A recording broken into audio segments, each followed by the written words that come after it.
Ako si Mick at wala ng intro-intro. For today's video, yung mga ganap natin last weekend. So, kagigising lang natin yan. So, kakain muna tayo kasi may pupuntahan tayo. So, maghanap muna tayo ng makakain. So, yan, may tira tayong pangulam kagabi. So, init na lang natin yan. Meron pa rin tayong bahaw.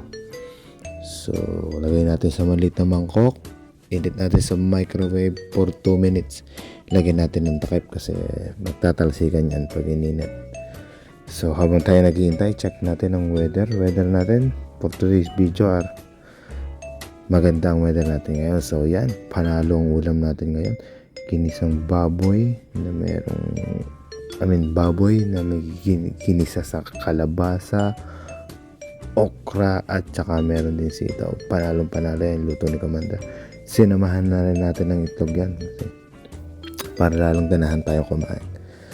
So yan, habang ang pupuntahan natin, may pupuntahan tayong mall ngayon kasi bibili tayo ng ating pang exchange gift kasi may pupuntahan tayong Christmas party maya.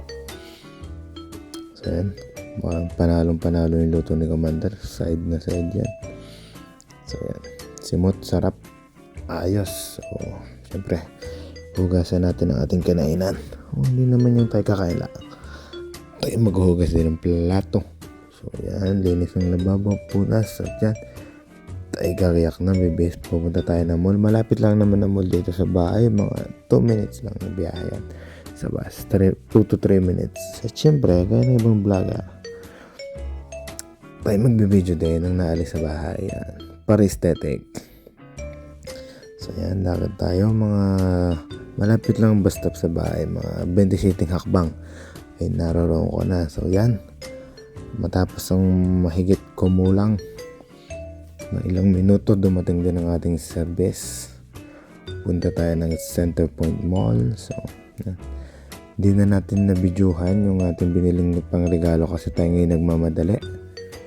At yan na nga, on the way tayo papuntang Windsor. So ang ating biyahe dyan ay 3 oras at kalahati. So manas kami mga around 2:30, nakarating kami mga bandang lagpas na ng 6. So kasama natin ang ating tito and tita. Siyempre kasi kami ni Commander dito sa likod. So habang nasa biyahe si Commander nagagawa ko ng school works. So yan, papunta kami Highway 401 ang aming dinadaanan. So yan ang ating view, maraming windmill, parang Pailocos lang. So yun nga, dumating na tayo sa ating Christmas party. So hindi na natin na-videohan yung mga food, mga games kasi in-enjoy natin yung moment together with our cousins. So pauwi na kami. So hanggang dito na lang and see you next vlog.